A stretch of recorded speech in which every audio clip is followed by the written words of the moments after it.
Steelcase started green in 1970, actually. We didn't know what green meant at that time, but we tried to improve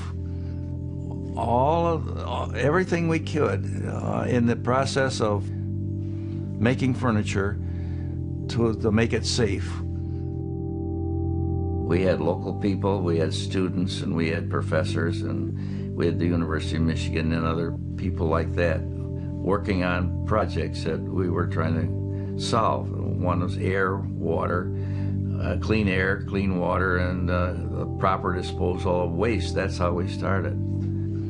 And so people were not doing that in those days, and we didn't have the EPA at that time to really say you can't do that anymore. You're creating all the bad stuff that has to be cleaned up. Why not do it right in the first place? So that's where we started in 1970.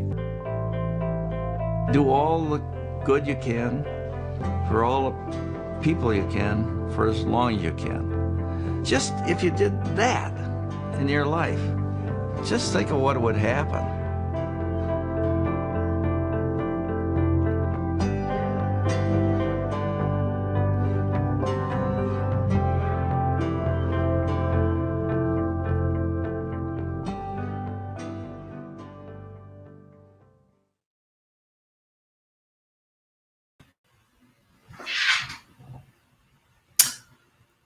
Good afternoon to some, good morning to others, and welcome to the 19th Peter and Wege Lecture on Sustainability.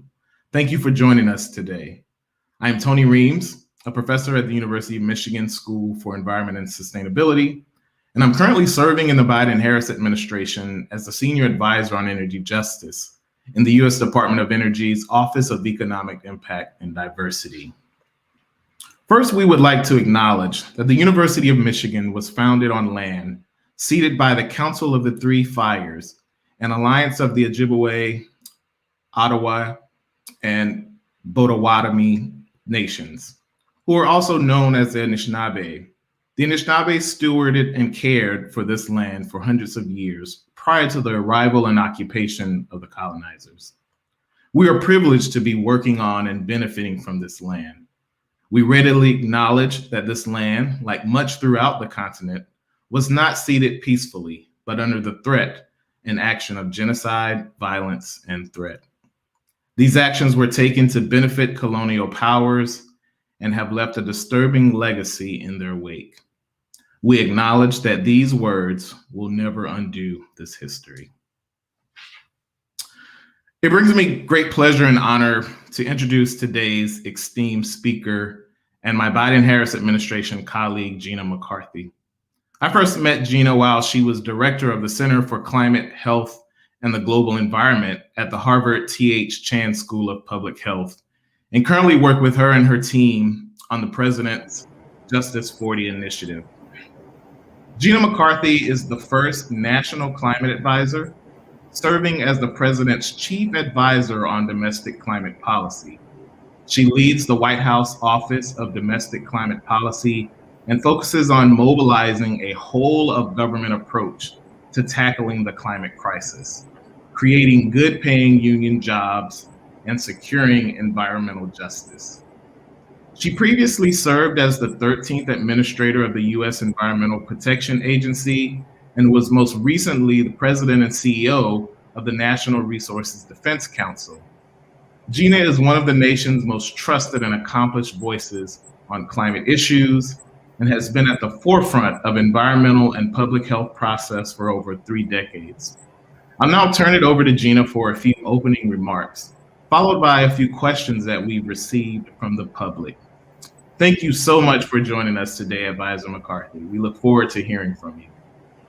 Well, first of all, Tony, thank you so much for inviting me and for all the work you're doing in the Biden-Harris administration.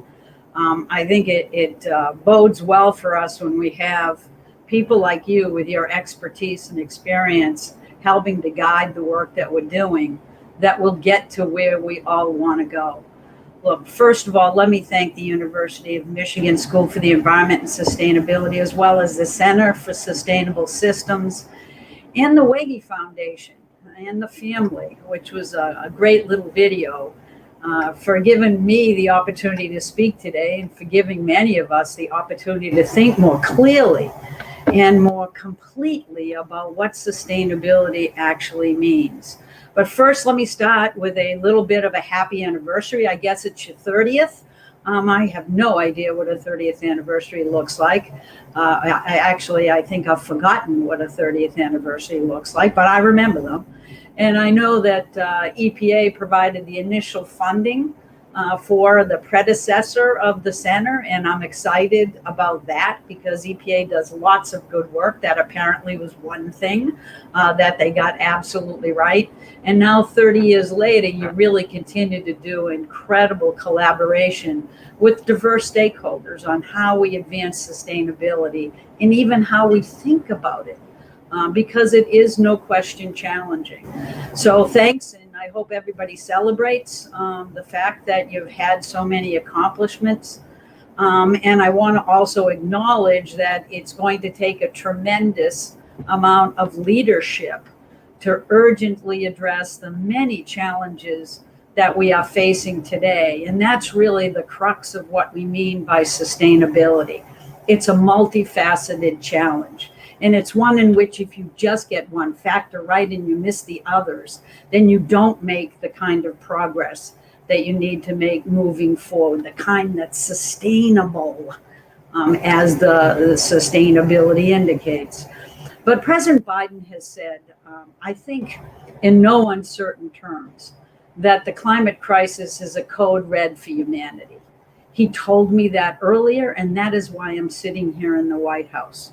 And we all know that we've seen it with our own eyes. Just this past summer, we've seen flooding in Michigan and other parts of the Midwest. We've seen superstorms hitting in the Gulf Coast and the Eastern Seaboard, where I hail from.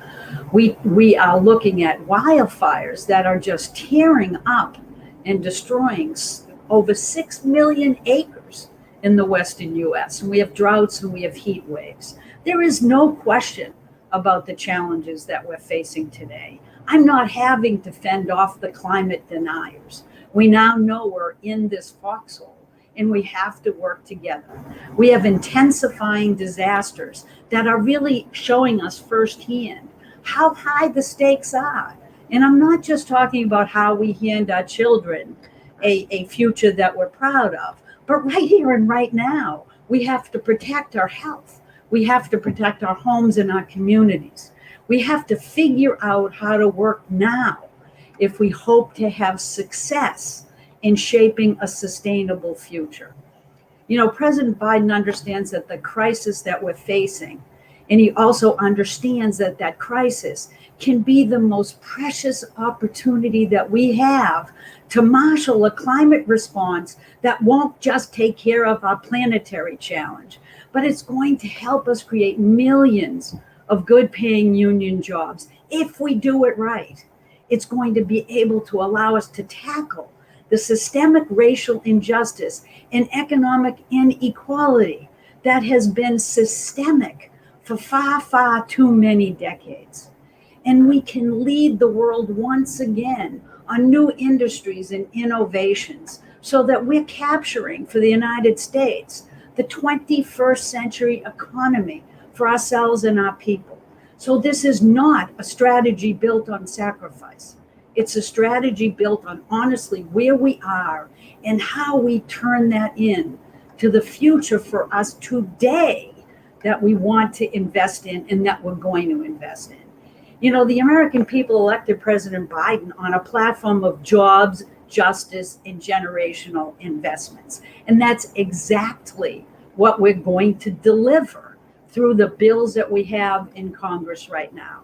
You know, the bipartisan infrastructure deal is going to give us a tremendous down payment on how we advance our climate goals. Just look at what it's going to do for transportation.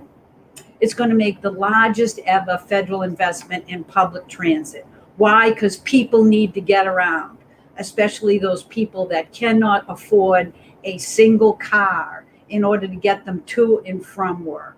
We need to reduce emissions near our ports and our airports. So there's investment that's going to be made in both of those areas. We're going to look at this old transit and school buses, and we're going to start instead talking about how we get to clean, zero emission models of transportation. And we're going to build out the EV charging infrastructure because, hello, Michigan, you know it, I know it, and every one of the car automakers know it, that the electric vehicles are the future. And we have to build out that charging infrastructure so people can take advantage of the fabulously clean and high-performing vehicles that we're now going to be manufacturing right here in the United States of America. And on electricity, this bill is going to invest in thousands of new miles of resilient transmission lines because we need renewable energy to have access into the grid. And we know, after looking at the problems we've had in Texas and elsewhere when we've lost power, that it was renewable energy that bounced back quicker, that had a resilience built into it that we need to build all across the United States. And when we think about public health and environmental justice, there is a tremendous opportunity to provide the kind of investment we need by replacing our lead service pipes that we all know it's high time we took care of, whether it's in our communities or within our schools, so that we can deliver safe drinking water to families and kids, and to address the legacy pollution that is just continuing to dog us in these Superfund sites, in these brownfields, in all of these abandoned mines and oil and gas wells. We are talking about thousands and thousands of wells that are spewing methane today that we can clean up tomorrow. And on resilience, we have to invest in massive infrastructure like our water systems if we want to be able to respond to people's needs today, because there are people in the United States of America that don't have access to clean water. How dare we be in this position today? And while we're looking at the drought conditions, we know we have to start investing in a way we've never thought about before. You can't have sustainability if you can't get a drink of clean water. And we have other infrastructure upgrades that we believe will help make our communities more resilient against extreme weather. And we've outlined a lot of those opportunities, and we're investing in them now, but we need to ramp up that investment moving forward. And we have a bipartisan infrastructure deal that goes beyond what we've already talked about, because what we talked about was the start of showing people across the country that government is working for them, that President Biden's working for people. But when it comes to tackling the crisis, the climate crisis, and creating jobs, there's a lot more that we have to deliver. That's why the president proposed his Build Back agenda. And it talks about upgrading not just our infrastructure, but our research, so that we continue to make breakthroughs in wind and solar and storage technologies, so we can keep driving down those costs and lead the world in innovation. It looks at tremendous opportunities to expand our tax credits so that clean energy and electric vehicles actually win in the marketplace right away and have the certainty they know moving forward that they're going to be the market winners, because we need both the private sector and public sector investment if we want to win the future. And we want to make solar panels more affordable, and we want to build them and make them in the United States of America and create the kind of jobs that all these industries are growing. We know who made more electricity than anybody in terms of an increase, and that was solar last year. They were by far the biggest winner. We need to make sure that renewable energy continues, not just to be competitive, but wins in the marketplace. We're talking about a clean electricity performance program that's going to get us to 80% clean electricity by 2030, because it's going to help us not just send the signal that we are back on track in the United States of America and we're accelerating, but it's going to help us clean up our air and protect public health, immediate benefits for so many millions of people. And it's going to create the Civilian Climate Corps, which if you're out there and you're a student, you should be clapping away, because it means we're going to put a new generation of Americans to work, conserving our land and water and improving our resilience and advancing environmental justice. Look, these are not easy times. We know we have to invest if we expect to maintain our ability to lead the world. And we know we have to invest after 4 years of disinvestment and 4 years of climate denial. That's what this is all about. And we came in with this president, not just looking at investments on the Hill, but how we transform the whole of government, right here, the federal government, to be working much more closely with our states and with our cities. We know who actually preserved our momentum moving forward over the past 4 years.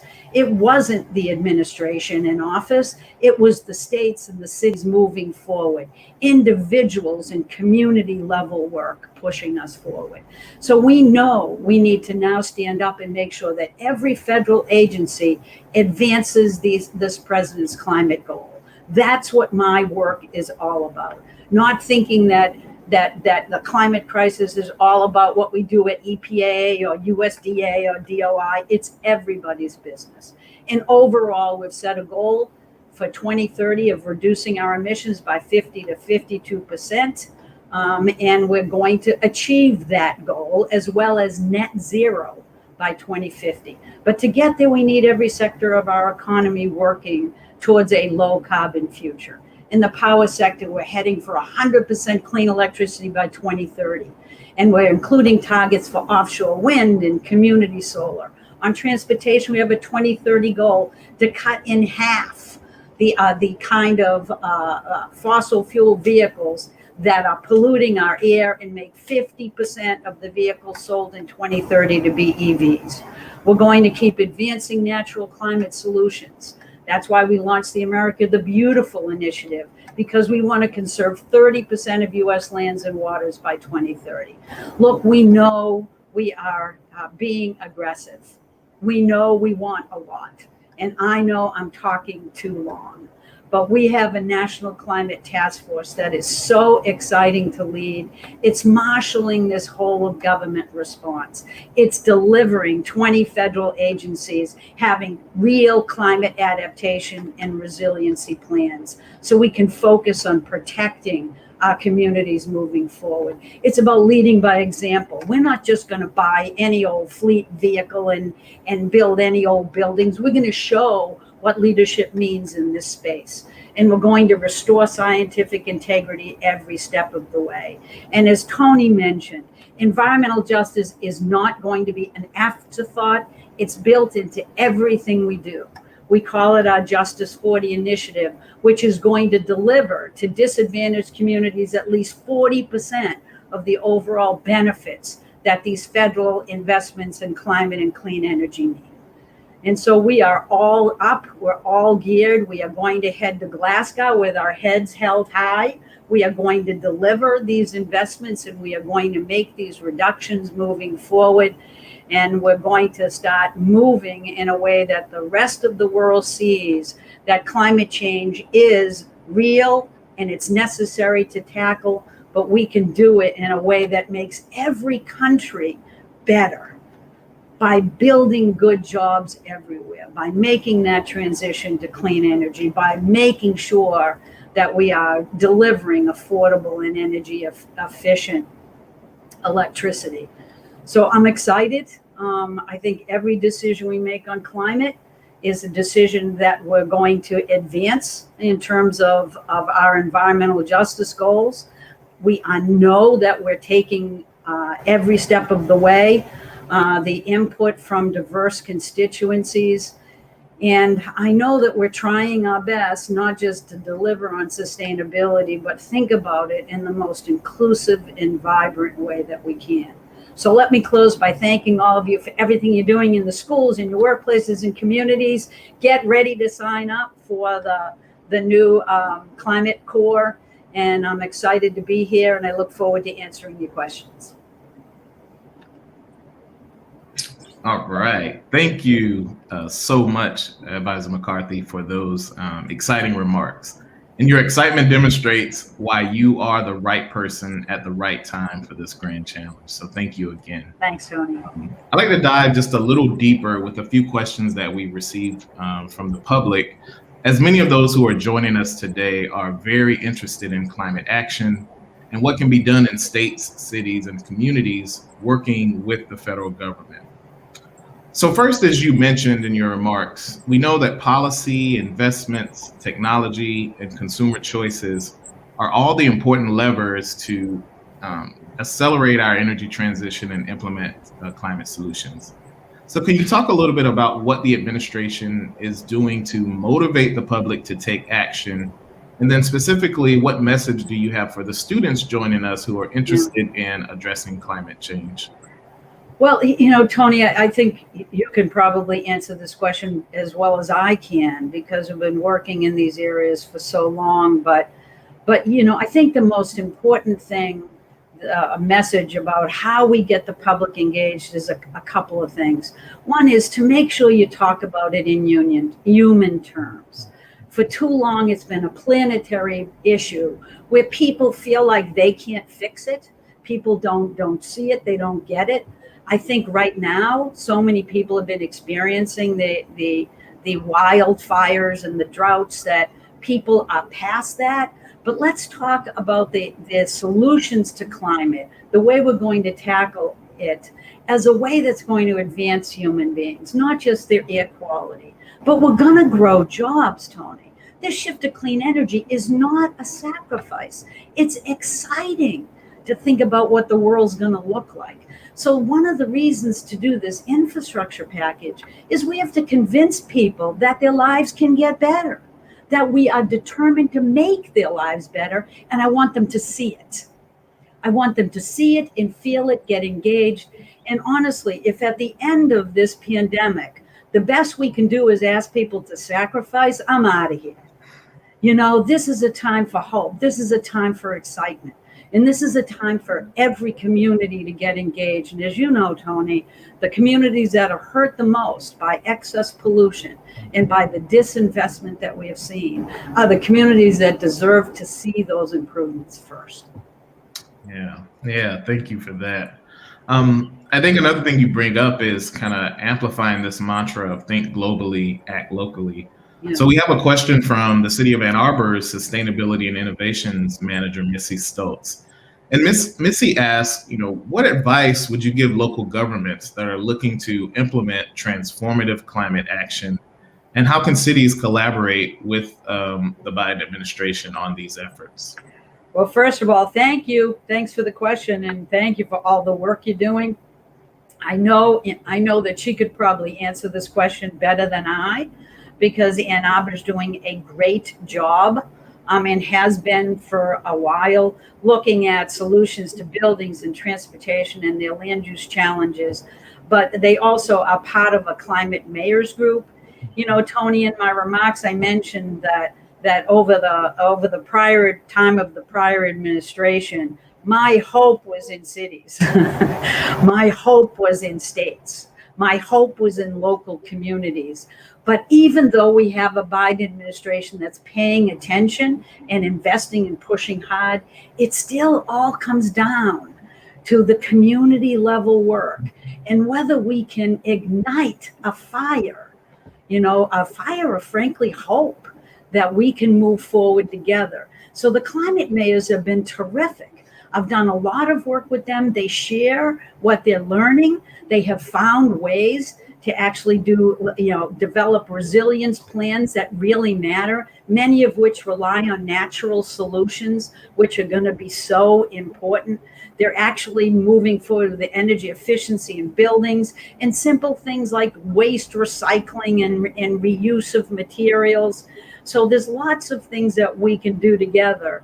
But frankly, I worked in the city level for 11 years before I worked for the local level for the state level for 20. Man, where it's at is the city level. It is so much fun. That's where you can grab people's imagination. Let them know that it's all about them and that nothing we're asking will do anything but make their lives better.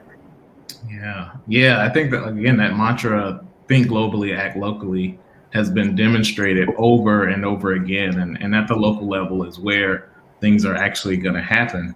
And it's where everything starts, Tony, isn't it? Yeah.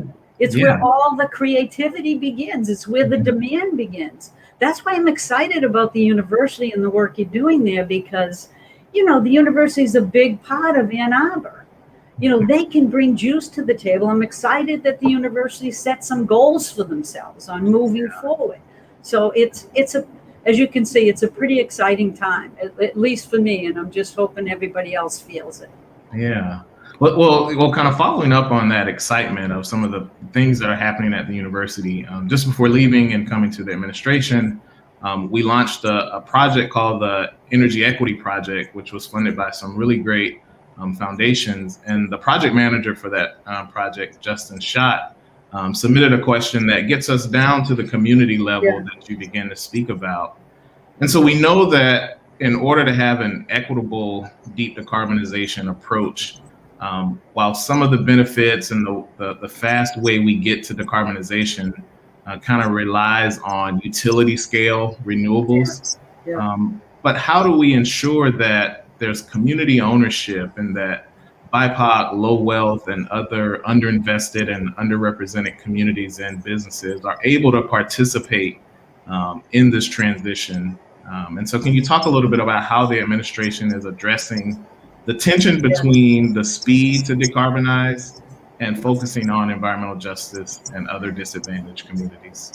I think that's a really good question. And Tony, that's why I think we're working with you and a bunch of others, because we'll have to be intentional about this. Because if all you think about is climate change, you're going to go for the biggest kahuna that you can that you can find. But we have to be more thoughtful than that. One of the reasons to is to establish a Justice 40 program is because you can't get away with doing anything in federal government now that doesn't look through that lens. Because we have to recognize that sometimes the smallest work that we do ends up yielding the biggest benefit. And so the only thing I can say is that we're being intentional. We are not allowing the biggest thing to be chosen, that's the benefit, without asking about who benefits. And we set a specific goal out of the gate for that very reason, because it's not going to be good enough if we fix the planet and leave the most impacted communities to be on their own. And the last thing I'd mention here, Tony, is that, it is not lost on the president that part of this effort is not just to grow good union jobs, but it's to grow them because we need to address the poverty that is growing in our country. And we need to make sure that that is smaller over time and that the middle class wins again. The middle class built us. The middle class built the unions. We have to recognize where our future needs to be. So that means that we cannot allow the communities left behind to continue to stay there. It has to be intentionally done with our eye that's where sustainability comes in. You cannot build this country and allow it to be on the backs of those who are poorest and who are communities of color. That will never be a sustainable future. And you and I can't let that happen. Yeah, thank you so much, Advisor McCarthy, for those remarks and having this conversation with us today. I wish we had a lot more time because we could dive into a lot more on this topic, and I look forward to working with you on climate change, environmental and climate justice as we go forward and benefit the communities that need it the most. So thank you so much again for your time. Great. And we'll see you around soon. All right, Tony, thank you, and happy 30th. Thank you. So now I'd like to introduce and bring in a couple of my other colleagues, Kyle White and Claire Mckenna. Professor White is one of the 26 members of the White House Environmental Justice Advisory Council, and he also serves on the management committee of the Michigan Environmental Justice Coalition. He is a George Willis Pack Professor of Environment and Sustainability and the Specialization Coordinator for the Environmental Justice Program at the School for Environment and Sustainability. He's an enrolled member of the Citizen Potawatomi Nation. And Claire Mckenna is a first-year doctoral student in SEAS, studying the transition from fossil fuels to electricity generated by carbon-free sources, focusing on residential heating. Before coming to back to grad school, Claire worked as a sustainable building design engineer. So Claire will be moderating a conversation between the three of us. And with that, I'll turn it over to Claire. Thanks so much, Tony. I'm really, really happy to be here. I think we'll just jump right in. We have half an hour and some pretty meaty questions to address. So let's kick it off. In addition to serving on the faculty at SEAS, where I'm super excited to work with both of you, you're both in leadership roles in the state and federal government around sustainability, especially environmental justice. So let's pick up a little bit where Advisor McCarthy left off, talking about the Justice 40 work. Can you tell us a little bit more about Justice 40, what that is for folks who haven't heard of it before, and how it kind of connects into your work that you do at SEAS? It's great to be in dialogue with you both, and I was appreciative of the chance to learn from Advisor McCarthy just now. So I currently serve on the White House Environmental Justice Advisory Council, and we were created out of Executive Order 14008. Now that executive order is also the one that first discusses the Justice 40 initiative. And Advisor McCarthy stated it exactly in terms of what it is, which is it's a federal policy that says in terms of a number of environmental investments in energy, in sustainable housing, water infrastructure, and so on, that 40% of the benefits of those investments must flow to disadvantaged communities. And a key part of it is defining what benefit means. And people are thinking very expansively about what benefit means. It means new institutions. It means ensuring that contractors are local. It means jobs. It means educational opportunities. And it ultimately means that communities are going to emerge as leaders in the just energy transition, in the move toward sustainability. Now, our White House Council issued recommendations on Justice 40 in May, which are available online. And the White House responded over the summer with interim guidance on Justice 40, which I encourage everybody to look up. Currently on the White House Council, I'm part of a work group that's working on a scorecard to be able to understand whether the Justice 40 program is really tracking the impact of the dollars spent in the investments. And there's also another working group that's creating screening tools using publicly available data to identify which communities are in need of the Justice 40 program in terms of the investments that are coming their way. Tony, would you like to share on that too? Maybe he's frozen. Okay. So I wanted to spin, Justin Schott's question that Tony brought to Advisor McCarthy. I thought was really insightful. I had actually written down something really similar to ask you. So Professor White, you're on here with me.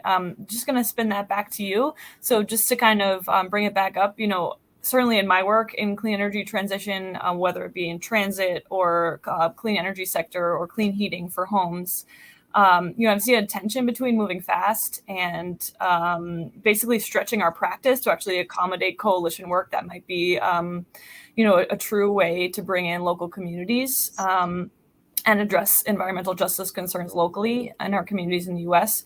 So can we drill down? Like, what are some of the most promising practices? I want to talk about practice a little bit, since I know that your work is really grounded in action.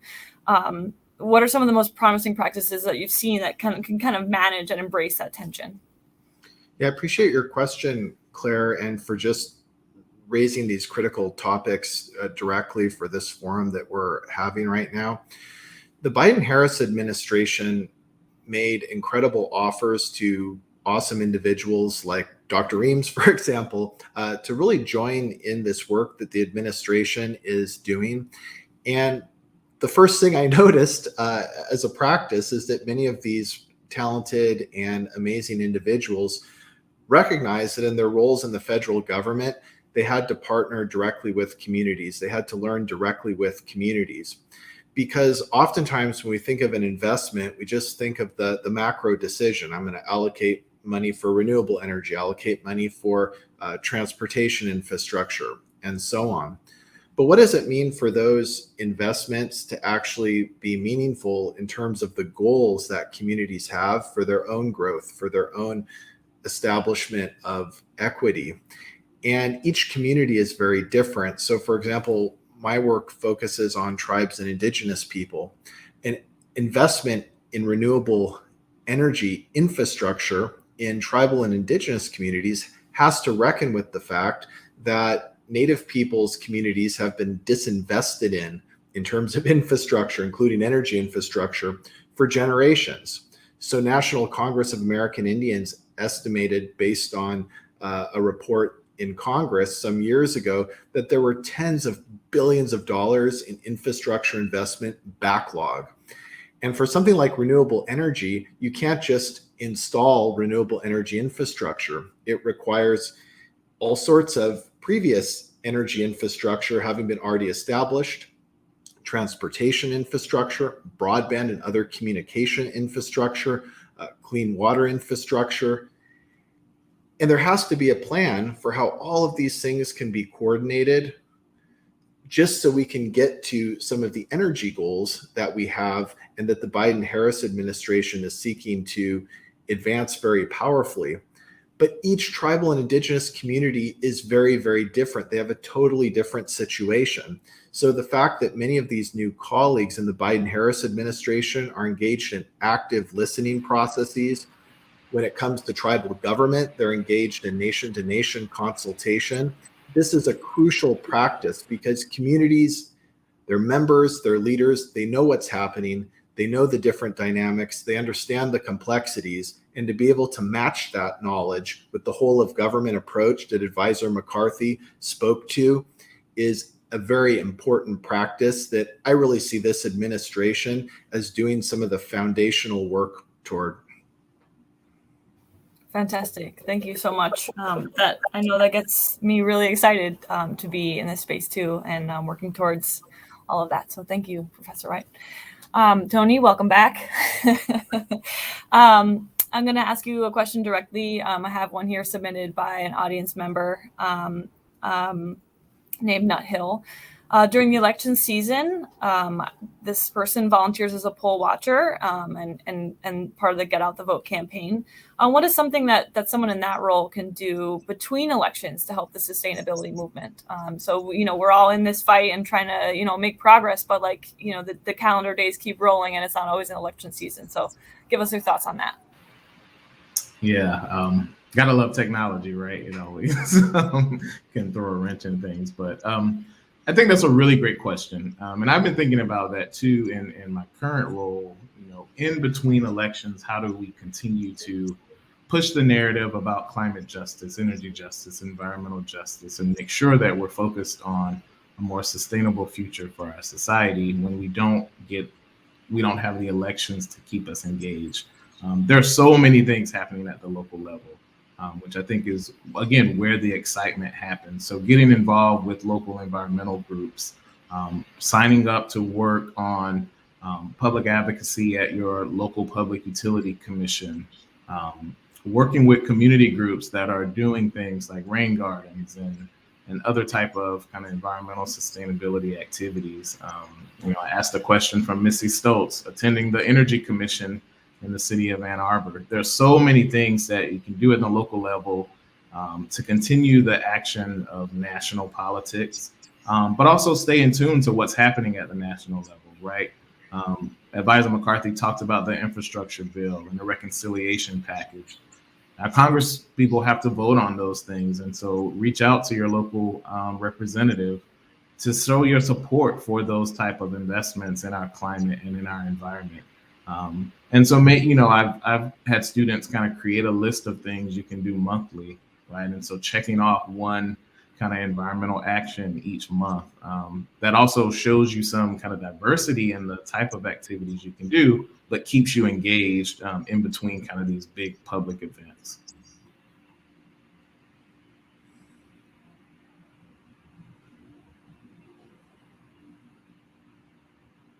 Okay, I guess I stuck for a minute there. Cool. That's really helpful. So folks can do things at the local level, especially if their city governments are active and putting out programs. But we also need to stay involved with what's happening nationally. Can you both address the concept of capacity building for local citizens and potentially also city governments? Knowing that we kind of both need support from the federal government down in terms of resources, programs and that kind of attention, but also the fact that sort of like a bottom-up strategy is going to be so powerful, as Advisor McCarthy mentioned. That cities have been doing this work longer than anybody. And trying to keep sustainability alive from the very early, composting and recycling programs all the way through to today to, whether it be community solar programs or other more advanced transition programs. So just talk about a little bit about what you've seen in terms of capacity building support from the federal government as part of maybe the Justice 40 initiative. Yeah, and I think that is exactly where we're at right now with the Justice 40 initiative in terms of actually being able to understand what the relevant capacities are. So the Justice 40 initiative launched in theory in January. And right now, and I can't tell you how many different folks I know that work in the federal government who, just in the sidebars on Zoom chats and stuff like that, like, hey, we've been talking about how we're gonna we're gonna implement our Justice 40 program, how we're gonna design our Justice 40 program. And so I really want to kind of emphasize that all across the federal government, all across grassroots organizations, everybody's talking about Justice 40. There's incubators for Justice 40. There's been philanthropic organizations that have actually invested money in nonprofit organizations to help bring together government programs and communities so that the communities can take advantage of the Justice 40 investments or the Justice 40 regulated investments. And so right now there's so much happening about this, but we haven't actually been able to yet fully define what it means for a community to have achieved benefits. And 40% is not a ceiling, it's a floor, right? It starts at 40%. But right now what's happening is a conversation about when we open up the discussion to all the different dynamics, all the different systems that are involved, even in a fairly small community. It gets into financial instruments and tools. It gets into people's access to training and education, their role within decision-making processes at different scales. It just opens up entire systems of how communities work and how communities can best be mobilized to achieve the goals that they have. And so we're right in that conversation right now, and many agencies are making quite a bit of progress in terms of moving toward the implementation of Justice 40. So I really just wanted to highlight all the excitement and discussion that's happening. That literally, Claire, your question is like right where people are at. That's so great to hear. Tony, did you want to share? Yeah, so following up on what Cal mentioned, and I think another great thing to highlight is that there's this kind of internal action, this external action, and that those two kind of efforts are actually talking to each other. So this is an exciting time in government where the federal government, which can seem like this big behemoth of a complex, is actually listening to and working with and taking innovation from the ground level. And so Cal mentioned some of the accelerators and incubators on Justice 40. And so you have community groups that are being supported by philanthropy, being supported by private investments to actually build their capacity and be prepared to implement, all of these climate and energy investments that we are hoping will come out. One great thing that has happened, over the last few months is that each agency has a set of pilot projects or programs within their agencies that should fall under Justice 40. And so the first thing that the programs had to do was create a stakeholder engagement plan for those pilot programs. So in DOE, we have 5 programs, which include the weatherization program, the Clean Cities program, an industrial energy program. And so each of those programs developed how they would engage with stakeholders in disadvantaged communities. And I don't know if it was mentioned yet, but there are kind of 2 definitions for communities. There's the geographically co-located definition, which will primarily be census tracts. But then there's also a definition for communities that are geographically dispersed individuals that have a common experience. So think about migrant workers or low-income populations. And so we're thinking about, for programs, thinking about their different types of investments or benefits under climate change, energy efficiency, job training, workforce development. How will they engage with disadvantaged communities to bring about benefits? And so now everybody's looking at their implementation plan, as Cal mentioned, what benefits do you feel like your programs, have delivered in the past and will deliver going forward? And then how do you measure that to start to understand what proportion of your benefits from those investments are going to disadvantaged communities? And so most of my day is on calls with affinity groups, stakeholder groups, private companies who made commitments after, say, the murder of George Floyd, that they wanted to do stuff in BIPOC communities. And so, hey, we have an opportunity for you to put your money where your statements are, right? And while we wait on some of the larger investments that'll be passed out of Congress, what we're doing in DOE is actually creating some funding opportunities to also build that capacity. And so last month, we launched a funding opportunity called Communities Leap, which is meant to focus primarily on environmental justice and fossil dependent communities who have high energy burdens or high environmental burdens, to provide them the technical assistance to create a clean energy plan that can then be matched with money from Congress to actually do deployment. And so people can create a coalition in their community to partner and submit an application. And that's another part, that whoever submits has to have a community group as one of the partners in that application. And then the final opportunity, which is also another new opportunity, which takes advantage of kind of ground up innovation, is the Inclusive Innovation Energy Prize, which again recognizes that communities know what they need to do and how they need to do it. And so again, this is a competition for communities to say, this is the future we want. We have universities, we have small businesses that can participate in this. So I think you'll see a lot of funding opportunities that really kind of request this collaborative effort on the ground to really create this clean energy future going forward, and an equitable clean energy future. Yeah, that's brilliant. Thank you for walking us through all of that. I especially appreciated to hear the 2 definitions of community and sort of how that work will be growing in the direction of recognizing sort of the distinct experience of environmental injustice in this country. Professor Wege mentioned earlier that working in Indigenous communities, there are some pretty specific barriers to, let's say, the adoption of renewable energy that, maybe aren't shared in other communities that also experience, a broad environmental injustice rather. And so it's really helpful to know that again, that this work is growing in that direction, and that you're putting in, and your colleagues are putting in the time and energy to, to define that kind of the mode of operating in that space. So thank you for that. So let's transition over to talking about barriers, which is, always a little bit tricky because I know it can be a gray area, but there are probably some things on your mind as you are digging into this work. I know both of you mentioned you just kicked off in January. I'm looking at the time, and it's actually October. I don't know how that happened.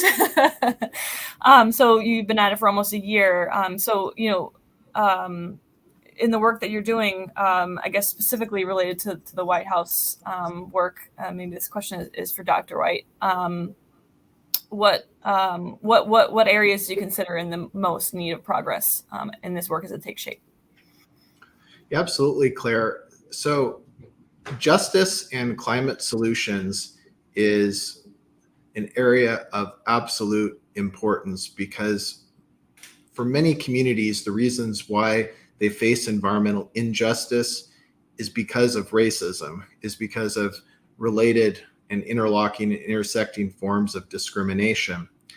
And the climate solutions themselves are not necessarily immune to also committing acts of racism and to further degrading people's environments. There are some solutions to climate change that involve mining, that involve high carbon footprint activities, that involve ways of procuring energy that have been harmful to communities for generations. Advisor McCarthy said very directly that this is about our health right now. This is about protecting our communities right now. For Indigenous people, for Black and Brown communities, the threats that many of us are facing right now have to do with the energy sector, the fossil fuel sector, the nuclear sector, the hydropower sector. Any solution to climate change that coddles, perpetuates, or advances these activities that are currently harming people, that are currently violent, can actually create a situation that even if the solutions lower carbon footprint in some abstract sense, the communities that are already suffering will suffer more and may live in more degraded environments where privileged people might actually experience the benefits of a lower carbon footprint. Likewise, many solutions to climate change, even renewable energy solutions that involve continuation of industrial mining processes, because in so many contexts, there's a continued lack of respect for Black, Brown, and Indigenous people. Those mining activities will further degrade those environments. They'll further cause health problems. They'll further cause the diminishment of sovereignty and self-determination of communities. So even if we were to imagine a lower global carbon footprint future, it would only be enjoyed, the benefits would only be enjoyed by the most privileged people. Because again, and this came out of the National Climate Assessment in the Tribal and Indigenous Peoples chapter, the source of climate change vulnerability is not just that Indigenous people are in the wrong place at the wrong time. The source of climate change vulnerability is that racism, that colonialism, that racial capitalism have rendered tribes in a land situation where there's not a lot of options to adapt. There's a lack of resources and institutional support, a lack of consultation and coordination with all levels of government.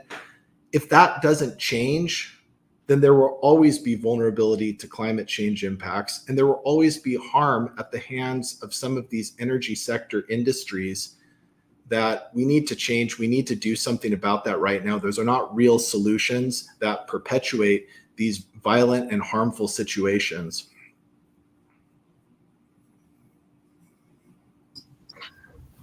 Yeah, that was so well said, right? I think, one of the things that Professor White picks up on is that the decision-making processes that we currently have, right, do not include voices of those who are harmed by the system that is making decisions for them. I often show a map in some of my work that looks at where power plants are located in the Detroit metro and juxtapose that to who's consuming the most energy, right? And so the power plants are located in communities that have high energy burdens, can barely afford the energy that they can look out their window and see being generated.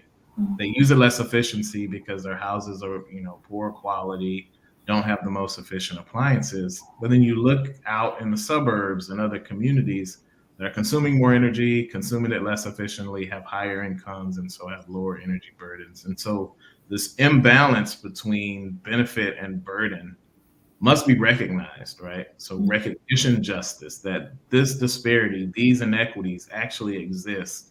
And we're in this transition, this transformation of our energy system. And so we have to recognize that and the decisions we make must be done differently than they have in the past, or we'll see solar and renewable energy benefits going to communities that bore the burden of the old energy system, are paying the cost for this new infrastructure, but still don't get the benefit from it. And so that's why, I focused on energy justice, because it bridges environmental justice and climate justice, because both are a response to either past energy injustices or trying to prevent future energy injustices. And so I don't have much else to add to what my good friend Kyle said, but I think we must approach this totally different than we have in the past. Yeah. Thank you so much both for adding all of that detail and telling everybody that we have here in the audience, kind of pinpointing what's at stake. I think both of your work, that I've read and heard from you in conversation really is right in there in kind of doing that work and also communicating it. And I think that that latter bit of communicating it is just one of the most important things that we can do right now as we build capacity towards working on it. I hope that the new grants and funds that are becoming available for communities, will also take up that mantle and have folks locally, doing something in that space to make some pretty good change. So with just 5 minutes left, let's talk about the barriers that the Biden administration is facing, specifically. What are the barriers to achieving these grand environmental justice goals, especially as it relates to the pretty fast carbon emissions reductions that were laid out by Advisor McCarthy? I think one of the more administrative barriers has to do with the influence of what happens with Congress. There are many people within Congress that are actually advocating certain types of climate solutions, and they're not empathetic to or interested in what some of those solutions might mean to Black, Brown, and Indigenous people. For example, I was just at an event a couple of days ago, and there were many different Native persons that live in the Southwest who are currently right now living the reality of the legacy of the nuclear industry in their homelands and territories, which has extremely severe current and intergenerational health traumas associated with it. Those problems, those health issues haven't gone away. And there has to be a way for people to begin to understand that you can't just focus on carbon footprint in the abstract while these things are happening. And there is a barrier when it comes to how decisions are made and how interests are factored into the sorts of things that Congress does, and the relationship between what Congress supports and then what the federal government has a duty to put in practice.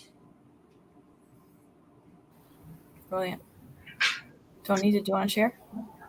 Yeah, I think the key barrier is to think about how we include the voices, needs, and understandings of communities, right?